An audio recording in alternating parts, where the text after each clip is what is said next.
What are some things you've got to do before the snow hits tomorrow? What are some things you still got to do at work? Be prepared to work from home. So that we're going to see today how practical the scripture is, Jesus' direction is for what we need to work on. The Bible is full of so that. This, so that. And work is definitely so that. Yes, Will? How about this?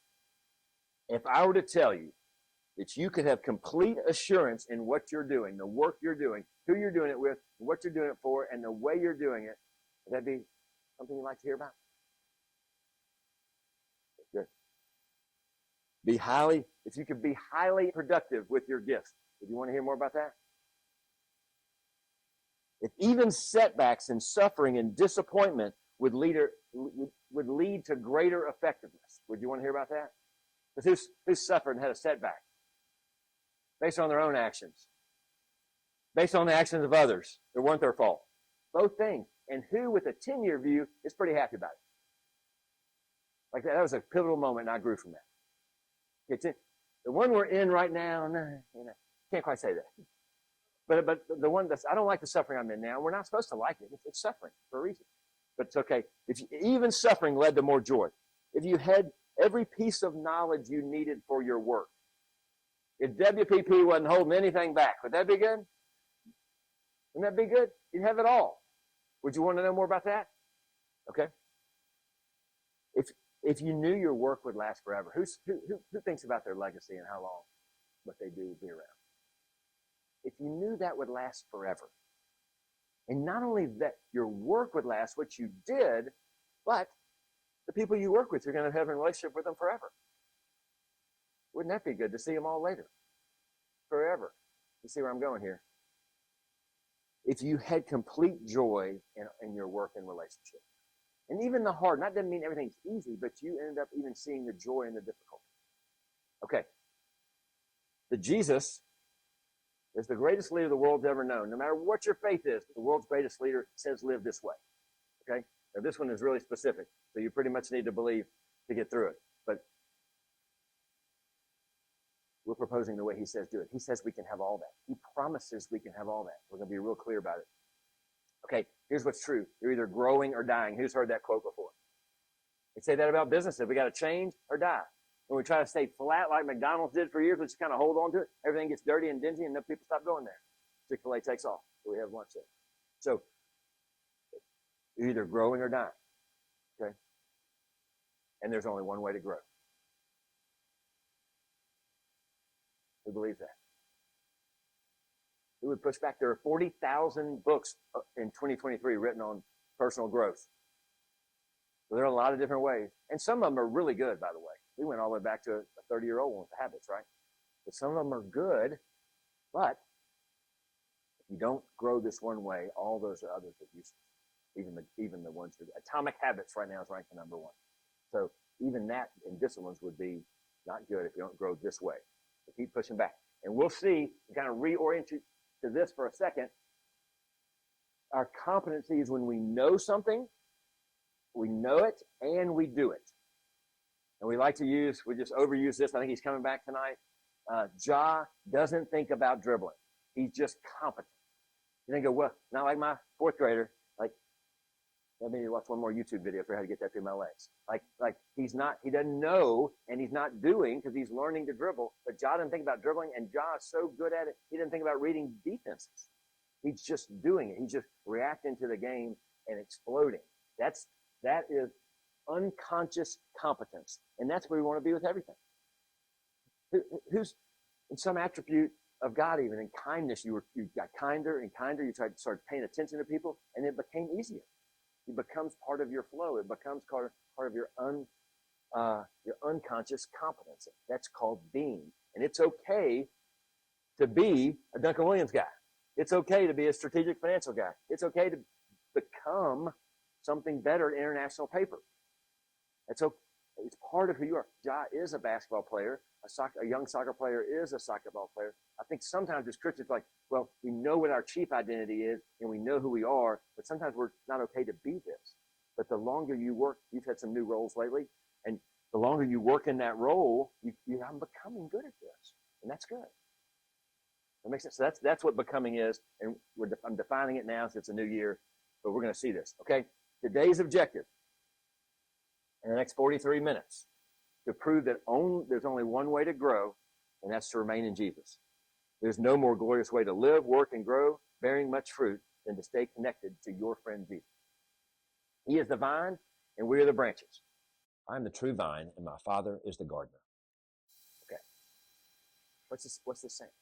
Here's how David Platt says it. We have an internal source that's constantly filling us, we're constantly connected to, and we have an external source, making sure everything's working. And I listened to a Harvest sermon, I listened to a Tim Keller sermon, I listened to Kennan, to Tim, and to David Platt on this, just to name a few. And so I may be mixing my analogies because all of them are pretty recent. But and who said what? So forgive me if I do that. But I will say this: that like you are completely connected to Jesus all the time. He's the true vine. You're connected to him. He never stops being connected to you. And the Father, we're going to see in a minute, is the pruner, but he's setting the stage. He's using everything. He's causing all things to work together for good. He's the external source to make sure all that happens. When we say all things work together for good, that's the Father's sovereign plan, all working for good, that we can be happy about our pruning 10 years later, okay? He cuts off every branch in me that bears no fruit, while every branch that does bear fruit, he prunes so that it will be even more fruitful. It's a promise. You want to bear more fruit? Be more effective, more productive? He prunes it so you can do that. That's really good news. Who's been pruned? Who, while you were pruning, said, Lord, help me? That's that promise in Romans 8, 15 and 16, in Galatians, when I cry out, Abba, Father, help me. That confirms his spirit to my spirit that I'm his. And so in the middle of that pruning, when I cry out, I know I'm his. So even the pruning causes me to be confirmed that I'm his.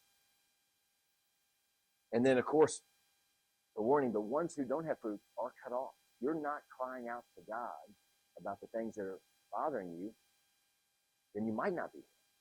Tim Keller, in his sermon on this, he's saying that those the people come to him with bad husbands. He gives an example of a couple of bad husbands. That, by the way, in the article is this thing. And that two ladies come to him with bad husbands. One who sees the suffering and understands and gets counseled through it. And maybe in this case, he said this wife's husband was much worse. But she saw it, she recognized it, she forgave him, she became a beacon of light, and she became a beacon of light in the church he was talking about, and for her family, and she was a winsome guide to him because she saw this event, this pruning, this terrible stuff that maybe she wasn't responsible for, but forgiving. The other one had much a lesser thing, didn't forgive him, and went to a secular counselor that said, you just need to get some more interest, like get a job that you're into. Don't worry about this. And became hard and fell away from the church. And in a sense, he didn't know her eternal destiny. He didn't claim that. But that seems to be a cutoff and leap. They hear something and they move on. Kennan's sermon before the plane crash, he said this, right? He said, the wise saints, when suffering comes into their life, instead of kind of raising their fist at God, they say, what are you doing? What are you doing? What might be doing? And 3 days later, he's lived that out for Jesus. So what's going on here? So that's the difference. If you're wondering what God's doing and you're asking him, you're fruit. It's a confirmation that you're his. To be pruned is a confirmation that you're his. Ken Wilson says it this way. It's not the unbelievers who are in angst and worry about what's going on. It's the believer who knows better and stays in the muck that is the most frustrated, that is the most anxious, the most worried. But if I take that and worry, does that make sense? So the fact that I'm moving on with it, if I'm all worried about it and wondering how I get back, then I might be his. If I'm not worried about it all, I might not be his. Okay. How about this assurance? You are already clean because of the word I have spoken to you. He's saying because he's got 2 chapters of verses before this in speech in the upper room. This is the night before he's betrayed. This is what's happening. Really, theologians are saying, and that this is probably, he's saying these things as they're walking to the garden. And they might or might, going over the Kidron Valley, they might or might not be passing by a vine. And he's already told them to be assured. He's already told them, he's already washed their feet and cleaned them. And just the hour before this is happening 6 to 12 hours right before he's handed over and crucified. Okay, so all this, he's given them the final things they need to go, to know, to grow and be fruitful. And so say, you're already clean. I've told you you're clean. And now the one who's fallen away, who's betrayed us, has gone out. So now it's just the 11. He's saying, you're clean. And by the way, we're grafted into this, to say it this way, we're grafted into this because he says in just a little bit, all those who know about me through you are also a part of this. So this is applying to you as it applied to those 11 in that live, very important time. So here's what you need to know. You're already clean, you're loved, you're called, and you're appointed. So this is throughout these verses. We're going to see this, but it's the time to say it. You have to start everything knowing you're loved. Everything else would be performance. Keller says it this way. Like, have you ever seen a branch go, hey, look at my fruit. Can I get into that vine? That's what we say to bosses and clients. Hey, look at my fruit. Can I get in? But to the vine, to the source who's connecting you to all of life and all of growth, he's accepting you. You're fully loved. You're called. When was your name written in the book? Before the foundation of the earth. Ephesians 1:4. So it's important to know when I'm going through stuff, when I'm going through growing pains that I don't like, especially that I'm loved, that I was appointed before the foundation of the world. There was nothing about me that he goes, okay, I'll take that one. He took you and chose you before the foundation of the earth, and now he's appointed you to go and bear fruit. So that calling, that appointment is a big promise to remember and allows us to move to here. Remain in me as I also remain in you. No branch can bear fruit by itself. It must remain in the vine. Neither can you bear fruit unless you remain in me. What do you think fruit is? Probably important to name that. Love, joy, peace, patience, kindness, goodness, gentleness, faithfulness, self-control. Yeah, so I know I'd see that happening in it for sure, the fruit of the Spirit. Who wants to be fruitful all the time?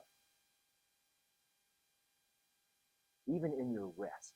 I think that's one of the lies we get tricked into, even the way that our schools work, especially our high schools and work. Like, give it all you can and then play hard, and then we're worn out.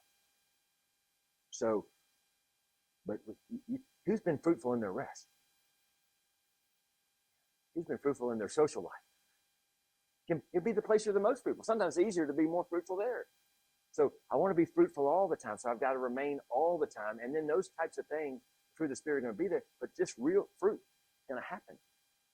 Fruit is good things happening to people that are helping them grow, helping others grow, you growing, and then producing things that last.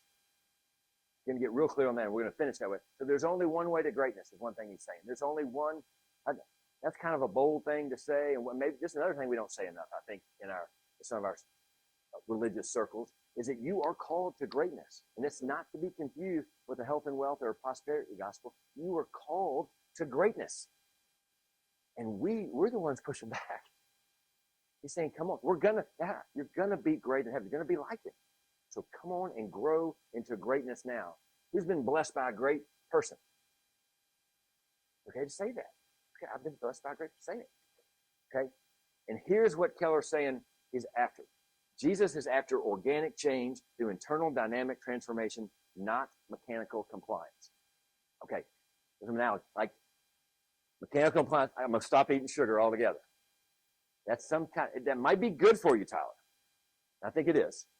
I'm trying to do that too. But my compliance to that's very mechanical. I haven't from the inside gone, I just hate sugar. You know, I'm forcing it. I'm trying to do it. I know it's good for me. I'm doing it. And he talks about how a metal, if it's bent and transformed, if it's heated, it can transform nicely. But if we just kind of smack it, it breaks. We'll break everything. Everything trying to do it work is mechanical compliance. Just trying to do it. Just trying. file attraction, just trying to do this or that, just trying to answer. I'm going to answer 100% of my emails today. That would be mechanical compliance. Resting in Jesus would be transformation. And then he goes on to compare it even to a Christmas tree. Like Kathy and I went out, and we saw this tree. It's beautiful. We brought it in. We put beautiful things all over it. And about 4 weeks, it started to die. It started to look terrible. Well, it got cut off. It's mechanically complying to beauty in the house with all the green and red and ornaments all over it, but it's mechanically done. It won't last. But out in its natural environment, when it's being transformed by water and the elements, by the gardener taking care of it, it is growing well. Okay? I am the vine and you are the branches. If you remain in me and I remain in you, you will bear much fruit. Apart from me, you can do nothing. You'll be filled with the Spirit. People will be filled with the Spirit. You'll see all these things happening. Now, your patience will make other people patient. Your kindness will make other people kind. Your helping them at work will make them better at their job. Their identity in Christ. They're knowing that they're a valuable person. What'd you do today? What kind of preach it? Well, about 3 people know that they matter more than they did yesterday. That'd be a day worth having. Just confirming somebody. But the warning is what? You already gave it to us, Fred, wasn't it? He doesn't say you can't be active. He didn't say you can't run all over town. He can't say you're going to try in your business. We're going to try to get to 3 times revenue growth right now. All those things you can say and declare and do things, and if it's not connected to him, and if the Christian, if you don't know it's connected to him, you're frustrated. The things you're frustrated about are things you're doing that are disconnected from Jesus. If it's from him, you're not really frustrated. Then you might be going through a really hard thing and wondering what he's doing. But if you're positive, you're connected to him. If you're positive, the source of life is in you and coming through you. He never leaves. We go over here and say, I'm going to do it this way. Who's done that today? Okay? It's 12:32. I did it today. 4 times already. I've been teaching this 3 times here. And I still move, but I'm the one moving. I'm the one disconnecting. He's saying remain, and we're going to bear a lot of fruit. Stay in me in all work, in all digital marketing. Stay in me. In all reporting, in all coding to make it more efficient. Stay in me. What does that look like? Let's say this together. Without Jesus, we can do nothing. We can be active. We can go a lot of directions. But if we're not connected to him, it's worthless. It doesn't last. And some of our pastors were more gentle in this and saying it's just not very valuable. And some they applied to it's not worth anything. It's not worth anything. He wants to do that. He wants to do something that's worthless. Okay, so let's hate that and let's move on. Let's say how confident that is. Doing something disconnected to Jesus is where on this graph? Based on the truth of those first 5 verses all in, huh? Yeah, it's probably all the way down here. I'm doing, but I'm disconnected. It's totally, it's low for sure, no matter where it is on the doing scale. Okay? There is no other way. That's what he's saying. Okay. If you do not remain in me, you are like a branch that is thrown away and withers. Such branches are picked up, thrown into the fire, and burned. That's the warning for the non-connected. We covered that once.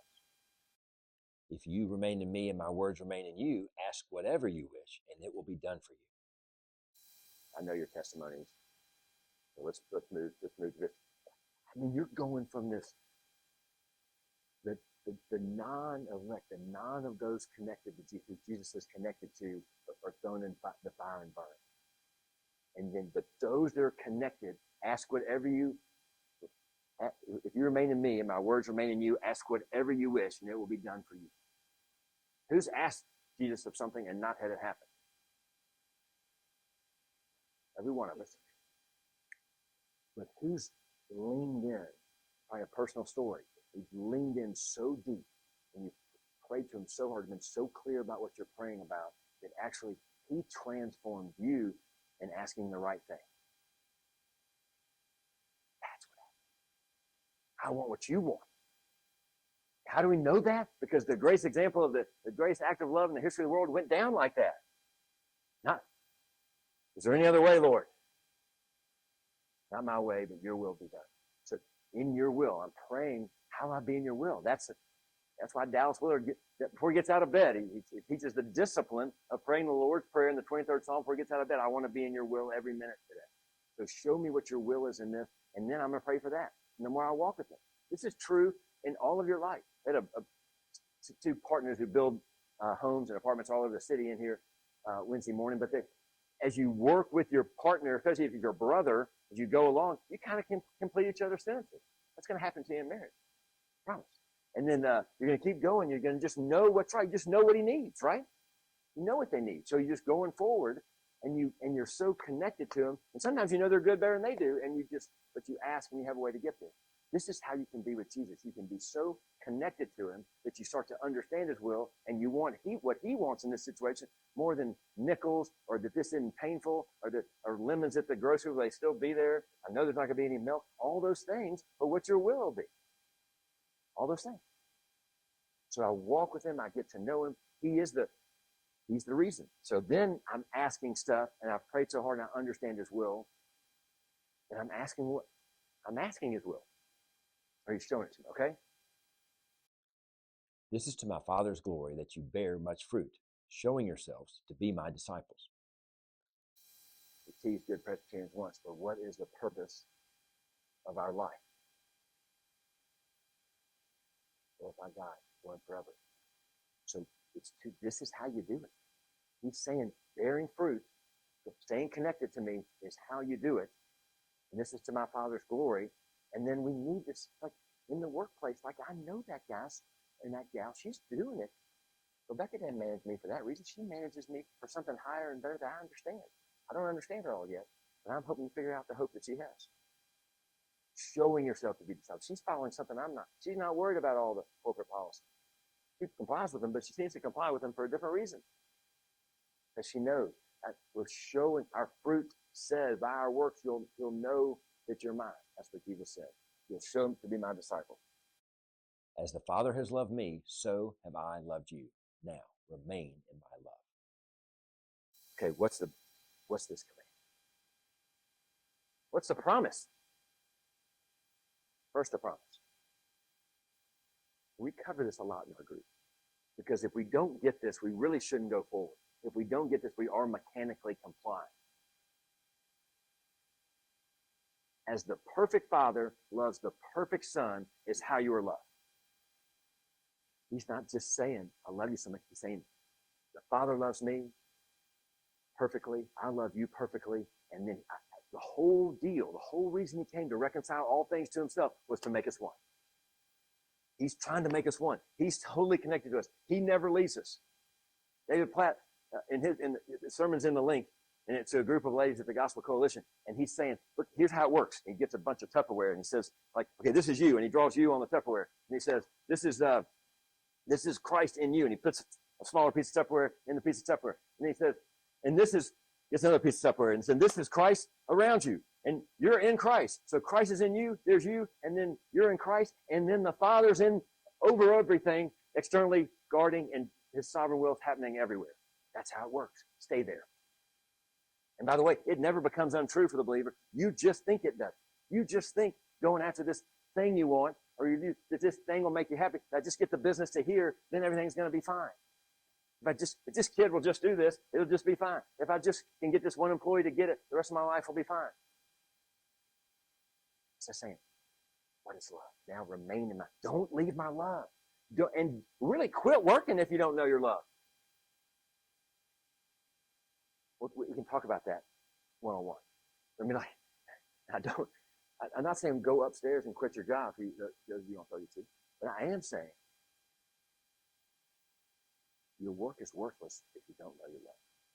The work you're doing where you don't know your love is worthless. If you don't stay connected, it's worthless. So get that right first. Know you're loved. That's kind of he's not screaming at you like I am. I just don't want to miss this moment. Knowing you're loved is the most important thing. You're loved, called, and appointed.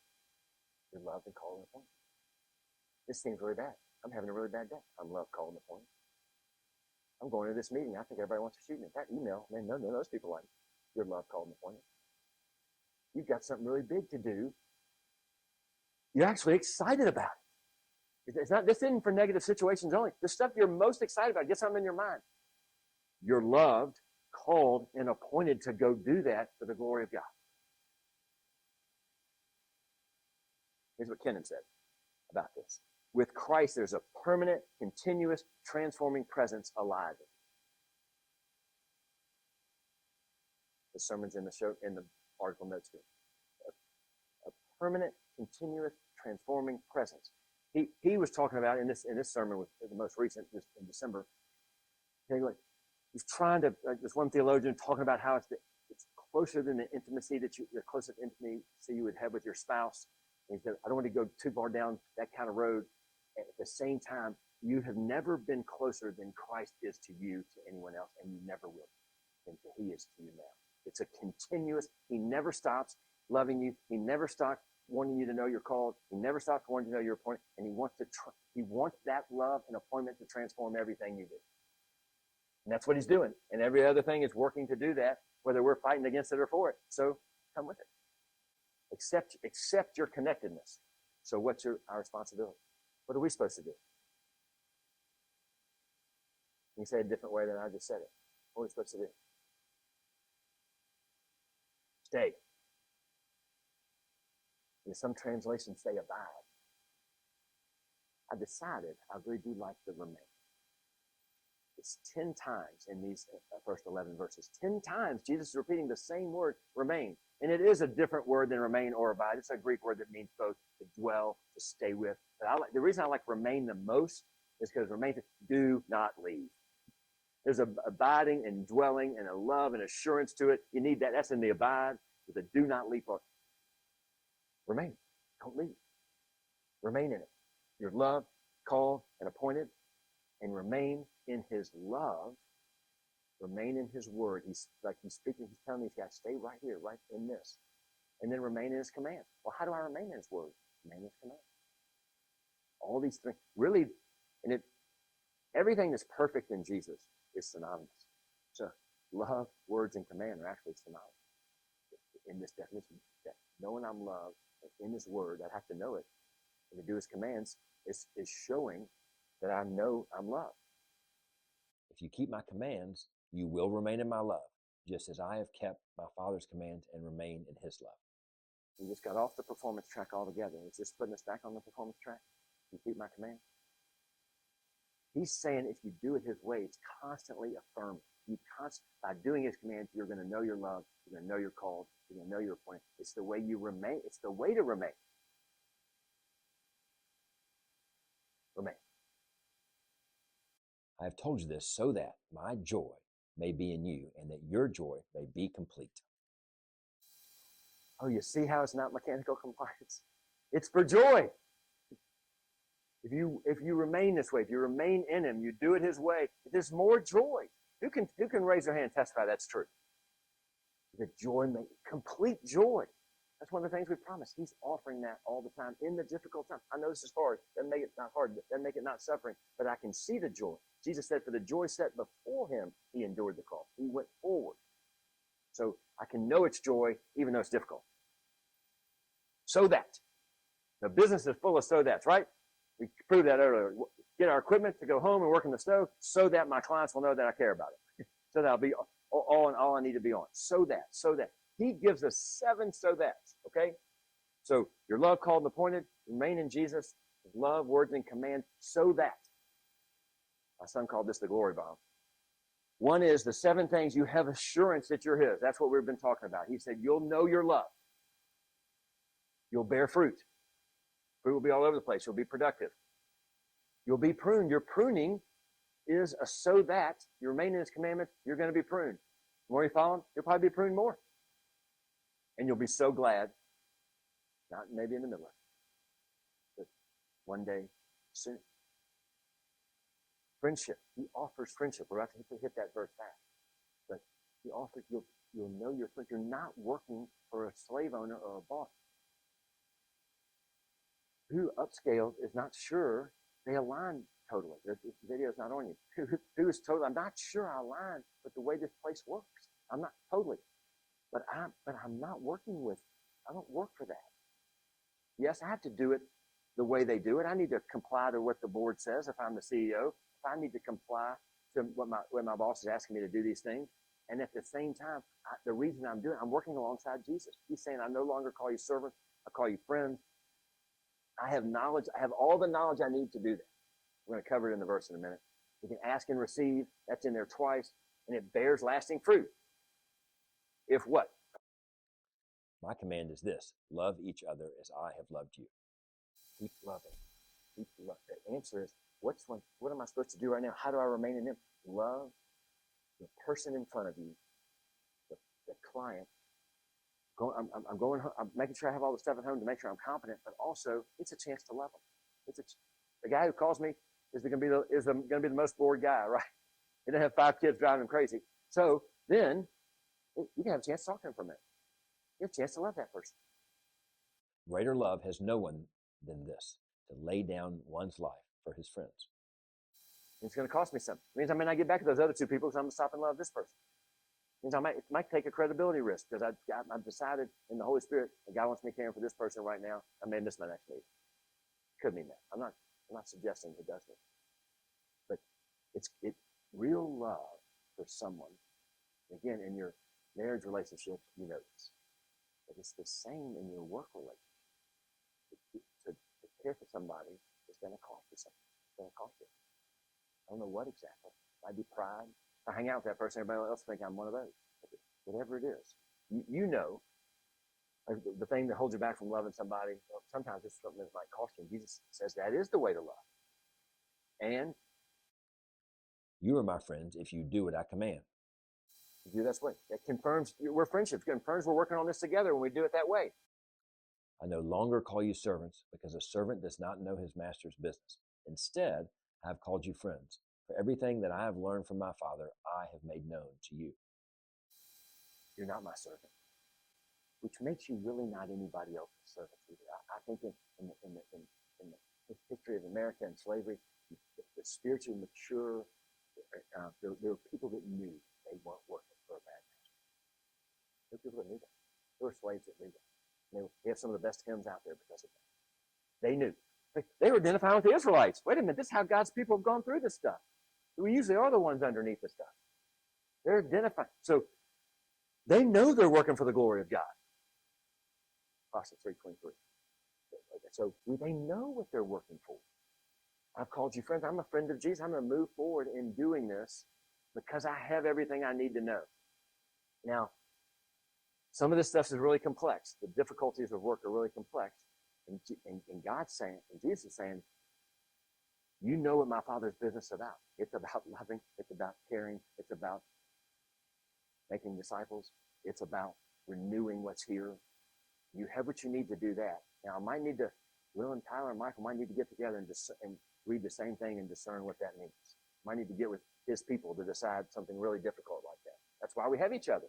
That's why the center exists. But that's not an advertisement. That's just we need to then understand what that means. Because he's saying you have what you need. And he reminds us this way. You did not choose me, but I chose and appointed you so that you might go and bear fruit that will last, and so that whatever you ask in my name, the Father will give you.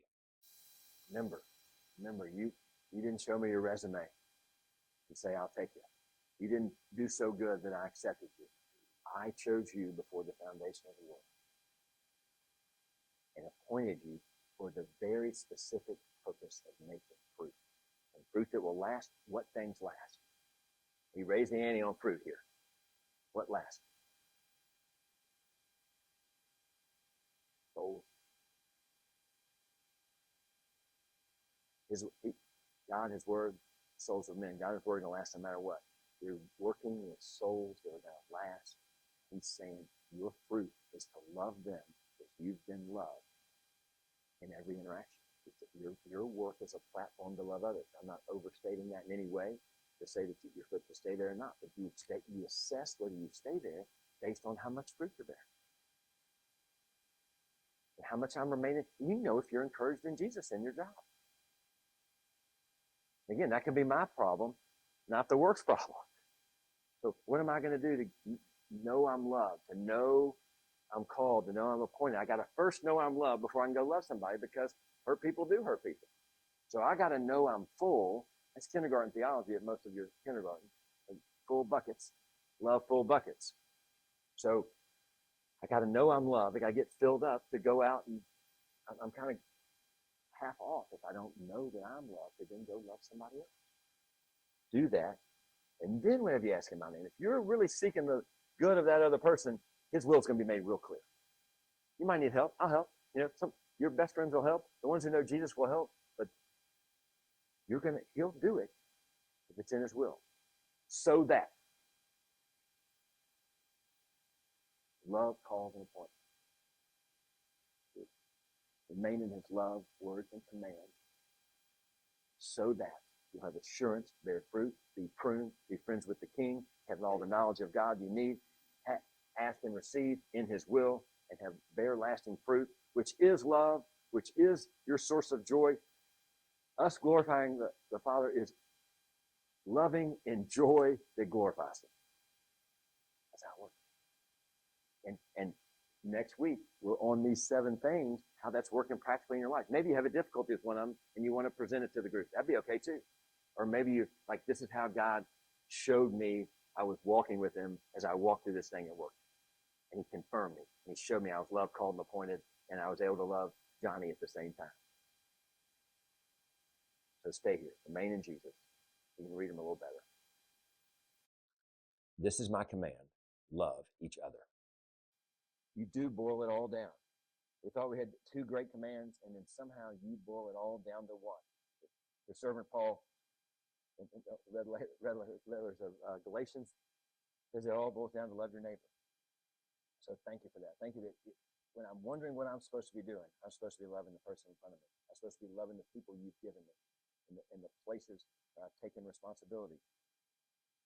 And I'm not being fruitful, I can assess that with friends of yours. The Lord, call us to yourself. Fill us with your love. And help us to accept the love you're offering, because you never stop. Help us to accept, help us stay connected in your word, in your love, and your commands, to love each other. And that change nothing. We pray in your name, Jesus. Amen.